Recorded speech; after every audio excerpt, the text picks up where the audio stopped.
माननीय सतप्रकाश जी, संचालक महोदय व मंचासीन सभी संत, एमपी से आए हुए बालक साहब व अन्य संत व मधु मंगलमय संत समाज, वक्तमती देवियां, प्यार करने और नन्हे मुन्ने बच्चे, हमारी तरफ से सभी लोगों को नमो बुद्धाय, शायद बंदगी, कृपया जय भीम स्वीकार करें। कुछ शेष छोड़ा नहीं है और अभी कुछ महान संत बोलने के लिए भी हैं, और मैं तो ये सोचता हूँ कि जो बाहर के संत आए हैं उनको हमें अधिक सुनना चाहिए, और वही अच्छा लगता है। जो भी हमारे यहाँ बुलावे में आए हैं वो हमारे लिए सर्वमान्य हैं, उनसे ज्यादा हम नहीं हो सकते हैं, इसलिए उनको सुनना चाहिए। लेकिन अब जब सभी संतों ने आदेश दिया है तो अपना थोड़े ही समय में वाणी को राम दे करके मैं अपनी बात समाप्त करूंगा। तो गुरु कुम्हार शिष्य कुंभ है, गड़ गड़ काढ़े खोट, अंदर हाथ सहार दे तू बाहर वाहे चोट। साथियों, गुरु कुम्हार की तरह से होते हैं, शिष्यों को हर तरह से हर क्षेत्र में अपने विचार देते हैं। और एक साखी में और कहा है, दीक्षा के ऊपर साखी कही गई है, अक्सर करके ज्यादा मैं बोलता हूं ये साखी, कि दीक्षा लेना बुरा नहीं है, नसीहत मिलती दीक्षा से, और विवेक गुरु जब जगा नहीं तो क्या होगा दीक्षा लेने से। आज साथियों, जितने भी मंचासीन संत हैं, आप लोगों को ज्ञान देने नहीं आए हैं, आप लोगों को शिक्षा देने नहीं आए हैं। आप लोग ज्ञानवान हैं, आप लोग शिक्षित हैं, लेकिन कारण क्या है? आप लोग सोए हुए हैं। ये संत आपको जगाने के लिए आए हैं। या हम किसी संत से दीक्षा लेकर के गले में हम हजारों कंठियां डाल लें, क्या जीवन का कल्याण हो सकता है? साथियों, कभी नहीं। कल्याण कब होगा? जब ये महापुरुष अपना उपदेश दे रहे हैं, उसमें से जरा भी आपने ग्रहण कर लिया तो कल्याण हो जाएगा। हर संत, जहां भी आप संतों की प्रतिमा देखेंगे, मूर्तियां देखेंगे, इस तरह से इशारा किया जाता है। ये बार बार मैं समझाता हूं आपको। इसका मतलब क्या है? इसका मतलब यही होता है कि संतों के विचार अगर जो आप इतने ले जाएंगे यहाँ से, तो आपके जीवन का कल्याण हो जाएगा। माला डालने से कल्याण नहीं होगा। तो इसलिए अगर जो आप आए हैं सत्संग में, आपने अनमोल समय को खोया है, अपनी गाड़ी कीमत, अपनी गाड़ी कमाई की कीमत खर्च करके आए हैं आप इस सत्संग में, और कुछ लेके न गए तो आपको आने से कोई लाभ नहीं होगा। तो यहाँ संत सम्राट सतगुरु कबीर साहब एक साखी में कहते हैं कि रतन का यतन कर माड़ी का श्रृंगार, आया कबीरा फिर गया झूठा है। रतन का, वो रतन चीज क्या है, इसकी पहचान करनी है। वो रतन कहीं इस शरीर से बाहर नहीं है, इसी शरीर के अंदर रतन में रतन है। पहले तो आप रतन पहचाने और फिर रतन के अंदर रतन क्या है उसको समझ लें। यही सत्संग है। आज हम कितनी मूर्तियां रख लें, उनकी पूजा करते रहें, मिन्नत मांगते रहें, कुछ होने का नहीं। मूर्ति के बारे में भी एक चौपाई में कहा है कि चित्र की दीवानी दुनिया चरित्र भाव में सूझे जी, चरित्र भाव जब सूझ पड़े फिर कोई नहीं जड़ में जूझे जी। विचार करें आप, मूर्ति जड़ है या चेतन? मूर्ति को किसने बनाया है? मूर्ति ने आपको बनाया कि आपने मूर्ति को बनाया? मूर्ति को तो आपने ही बनाया है। मूर्ति जड़ है, तुम चेतन हो, तुम मूर्ति को जानते हो, तुम्हें मूर्ति नहीं जानती है। चाहे मूर्ति धातु की हो और चाहे मूर्ति वो पत्थर की हो, यदि मूर्ति के ऊपर आप गिर जाएंगे तो चोट किसके लगेगी? आपके। या मूर्ति आपके ऊपर गिर जाए चोट किसके लगेगी? आपके। तो मूर्ति जड़ है, आप चेतन, आपको मूर्ति नहीं जानती है। तो और क्या है, लोग मूर्ति का मिन्नत मांगते, गिड़गिड़ाते, मस्तर करते, क्या कल्याण हो जाएगा? साथियों कभी नहीं है। तो मूर्ति क्या है? मूर्ति हमारे लिए यादगार है, हमें याद दिलाती है कैसे हमारे कबीर साहब थे, ऐसे हमारे तथागत बुद्ध थे, ऐसे हमारे बाबा साहब थे, ऐसे हमारे भगवान राम थे, ऐसे कृष्ण थे, ऐसे अन्य महापुरुष थे। और उन्होंने मुझे क्या चलने के लिए मार्ग दिया। जब तक हम उस मार्ग पे नहीं चलेंगे तब तक हमारा कल्याण नहीं होगा। एक साकी ने कहा है किसी संत ने कि दिल लगी से दिल लगाया, दिल लगी के घर गए और दिल लगी भी बोली नहीं, दिल लगी में मर गए। कहां दिल लगाया था? मंदिर में रखी हुई मूर्ति से। लेकिन जब वहां पहुंचे, कभी मूर्ति ने कहा है कि आप कहां से आए हैं, भूखे हैं, प्यासे हैं, बैठो या चले जाओ? क्या मूर्तियां कहती हैं? कभी नहीं कहती हैं। फिर मूर्तियों का क्या महत्व है? महत्व जो है वो आप समझ नहीं पा रहे। समझिए महत्व को, इन संतों के महत्व को समझिए। संतों ने कहा है कि एक घड़ी आदि में पुण्याद और कबीर संगत साधु की हरे कोट क्षण मात्र का सत्संग पर्याप्त होता है, अगर जो आपने हृदय के अंदर उतार लिया। लेकिन है क्या? गिद्ध लगे हुए हैं चारों तरफ हैं। क्या, किस तरह से? कबीर साहब ने एक शब्द में कहा है, कोस करे नगर कुतवलिया, मांस फैलाए गिद्ध रखवलिया, मूस भव नाव मंजार कड़हरिया, दादुर सोवे सर्प पहाड़िया। कोस करे नगर कुतवलिया, यानी कोई नगर कोतवाल ऐसा बना दो, कोस करे नगर कुतवलिया, मांस फैलाए गिद्ध रखवालिया, यानी मांस को फैला करके और गिद्ध को रखवाला बना दो। तो गिद्ध क्या करेगा? उस मांस को खाएगा या उसकी रखवाली करेगा? है? खाएगा, क्योंकि उसका भोजन है। मूस मंजार कड़हरिया, दादुर सोवे सर्प पहरिया। दादुर कहते हैं मेढक को। मेढक के पहरेदारी के लिए सर्प कर दिया जाए तो सर्प क्या करेगा? पहरेदारी करेगा, उसको पहरा करेगा। क्या करेगा? उसको खाएगा। हैं? मूस भव नाव मंजार कड़हरिया, एक नाव में चूहे भर दो और बिल्ली को बिठा लो, फिर वो बिल्ली क्या करेगी? उस नाव को पार ले जाएगी, उन चूहों को पार उतारेगी जा करके?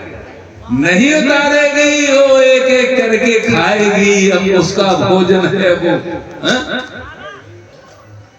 ये विचार करने की बात है। लेकिन समाज में क्या है? भूल पड़ी हुई है। भूल, अभी शायद कह रहे थे भूल के ऊपर, एक साकी में और कहा है भूल के ऊपर कि भूला जीव अनादि का अब कछ सुधरा है, और कृपा भई गुरुदेव की सुखीनी भूल। भूल मिटाने का एक ही रास्ता है, गुरु के द्वारा। लेकिन गुरु के द्वारा तभी होगा जब गुरु के वचनों को अपने हृदय में उतारें। अगर जो आपने अपने हृदय में गुरु के वचन को नहीं उतारा तो कोई मतलब नहीं है सत्संग का। एक और छोटा सा मैं दृष्टांत कहने के बाद अपनी बात को विराम दूंगा। एक और बड़ी अच्छी कहानी समझ में आई है। यहाँ थोड़ी बात चल भी गई थी, हमारे शायद निर्मल साहब ने कही थी। सर्वानंद की कहानी किसी ने सुनी है? सर्वानंद की कहानी नहीं सुनी। सर्वानंद का जन्म का नाम था सूरत गोपाल। जब उनका जन्म हुआ था तब उनका नाम क्या था? सूरत गोपाल। लेकिन वो ब्राह्मण समाज से थे, पढ़े लिखे थे, लेकिन उनको सत्संग का बोध नहीं था, आत्मज्ञान उनको नहीं था। धीरे धीरे उन्होंने अध्ययन करना शुरू किया, तब उनका नाम बदल करके सर्वानंद रख लिया लोगों ने। कि अरे भाई इनके विचारों में तो आनंद ही आनंद है। तब उनका क्या नाम हुआ? सर्वानंद। अब तो उन्होंने क्या काम किया कि बैल पे सारे ग्रंथ लाद करके ले जाया करें, जहां भी कोई प्रोग्राम हो वहां उनका शास्त्रार्थ हो और उनको विजय मिल जाए।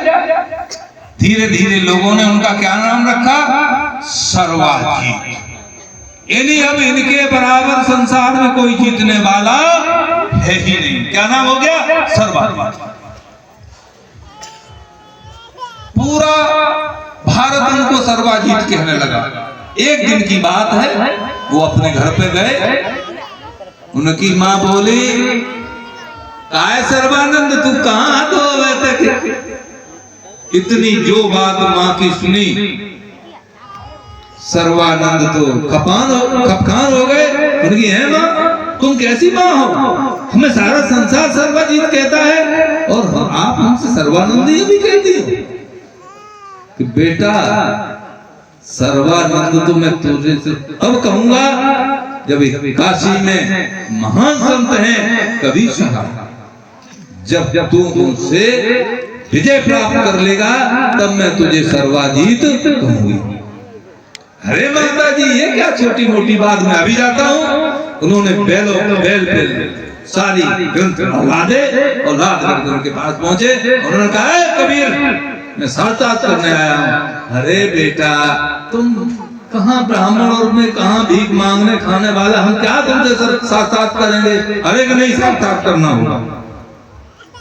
शास्त्रार्थ शुरू हुआ, लेकिन बात तो ऐसे ही सही जो मैं कह रहा हूँ, लेकिन लोगों ने इसमें क्या कह दिया कि शास्त्रार्थ जब करने गए उनसे, तो कबीर साहब से कहा कि लिखो इस पे कि सर्वानंद जीत गए और कबीर हार गए। लेकिन ये बात झूठ है। हुआ क्या?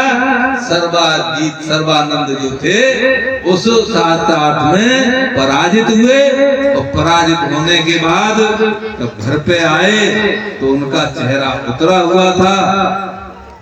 माँ पूछने लगी, कहो बेटा क्या बात है?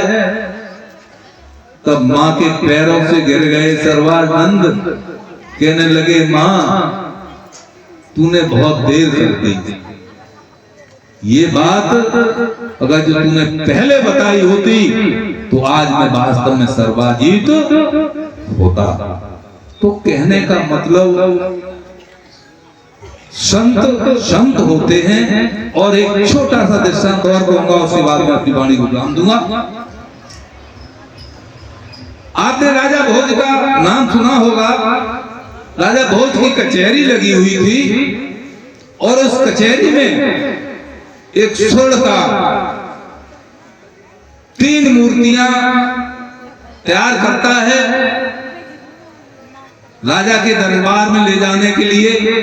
और वो तीनों मूर्तियां एक ही प्रकार की सोने की तैयार करता है। तीनों मूर्तियों का वजन भी बराबर बनाता है, शकल सूरत भी तीनों की एक जैसी बनाता है। फिर जब तैयार कर ली मूर्तियां बना करके उसने, तो एक मूर्ति उठा करके उसने कान में सुराख इधर से किया और इधर निकाल दिया। जो भी दाना पानी डाला जाए इधर से डालो, इधर निकल। दूसरी मूर्ति उठाई, उसका कान से सुराख करके मुंह में निकाल दिया। जो भी दाना पानी डाला जाए मुंह कान से तो मुंह में निकल जाए। और तीसरी मूर्ति का सुराख करके हृदय तक ले गए।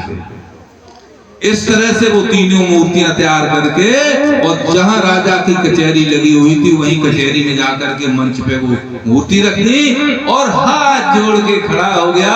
कहने लगा, राजन मैं एक बड़ी आशा लेके आया हूं। कि कहिए क्या आशा है आपकी कि मैं ये 3 मूर्तियां बना के लाया हूं और इसकी कीमत का आकलन करवाऊंगा। अरे ये कौन सी बड़ी बात है? राजा कहने लगा अभी मैं लगा दूंगा इसका आकलन कर दूंगा, कितने की क्या है। लेकिन पहले महाराज सुन कि बताइए कि महाराज तीनों मूर्तियों में एक ही प्रकार का सोना लगा है, तीनों का बराबर बराबर वजन है, तीनों की शक्ल सूरत एक जैसी है। राजा कहता अभी वो भी लगाते हैं। लेकिन महाराज रुक जाओ भी और हाँ बताओ क्या बात है कि महाराज एक मूर्ति के कान में सुराख करके मैंने आर पार निकाल दिया है, जो भी दाना पानी आप डालेंगे इधर से और इधर निकल जाएगा। अच्छा दूसरी मूर्ति के कान से सुराख करके मुंह में निकाल दिया। अच्छा और तीसरी के मुंह से कान से सुराख करके पेट तक ले गए। अब राजा निरुत्तर हो गया। पास में वजीर बैठा हुआ था। वजीर तू ही इसका कुछ उत्तर दे। वजीर कहता राजा साहब चुप बैठे रहिए, प्रश्न तो आपसे किया गया, मैं क्यों दूं उत्तर? पूरी सभा में सन्नाटा छाया हुआ है, कोई उत्तर देने वाला नहीं है। तो हमारे निर्मल साहब जैसे एक संत उस दरबार में पधारे हुए थे। संत जी निकल के आए, सोच लिया कि अब इसका कोई उत्तर देने वाला नहीं। सामने आए, उन्होंने कहा राजन, हाथ जोड़ के बोले यदि आपकी आज्ञा हो तो इनका आकलन मैं कर दूं। अरे भाई राजा तुरंत आसन छोड़ के गद्दी छोड़ के आया और संत जी के पैरों में नमस्कार करके और कहा अरे महाराज आज हमारा धन्य भाग्य है जो आप हमारे दरबार में आज पधारे हैं और आपको भी आज्ञा देने की आवश्यकता पड़ेगी। नहीं महाराज, ले जा करके बैठाला गद्दी पे और बैठ गए जब संत जी तो उन्होंने पहले वो मूर्ति उठाई जिसके कान में आर पार सुराग था। कहा राजन इस मूर्ति की कीमत 2 कौड़ी भी नहीं। जनता एकदम आग बबूला हो गई कि देखिए ये साधु बेवकूफ है, फ्री की खाका करके मतलब जो है दिमाग खराब हो गया इसका। सोने की नहीं थी और 2 पैसे भी नहीं। महाराज ऐसे नहीं बात मानेंगे, आपको कैसे मानेंगे, इसको समझाइए। तो संत जी कहते हैं कि देखिए साहब, सत्संग में बैठ करके संतों के विचार सुन करके इस कान से इस कान में निकाल देते उसकी कोई कीमत नहीं होती है। लोगों ने तालियों की गड़गड़ाहट की, देखिए संत के विचार। हाँ। दूसरा जब दूसरी मूर्ति का नंबर आया उसका इसका कान से सुराग मुंह में निकाला था। राजन इस मूर्ति की कीमत है 50 लाख। कि वो कैसे कि जो लोग औरों मतलब उपदेश सुन करके औरों को उपदेशित कर देते वो फिर भी धन्य है, इसलिए इसकी 50 लाख तक की कीमत है। अब तो जनता सराहना करने लगी संत जी की। जब लास्ट वाली मूर्ति उठाई जो कान से सुराख करके हृदय तक ले गए थे, कहा देखिए साहब इस मूर्ति की कीमत है अनमोल। वो कैसे? वो ऐसे कि संतों के विचार सुन करके जो हृदय में उतार लेते हैं, जो अपने जीवन में उतार लेते हैं, उन्हीं को सत्संग का लाभ मिलता है। तो साथियों मैं अपनी वाणी को यहीं विराम दूंगा। बोलिए सतगुरुदेव की, श्रोता बंधुओं की, नगर निवासियों की और नन्हे मुन्ने बच्चों की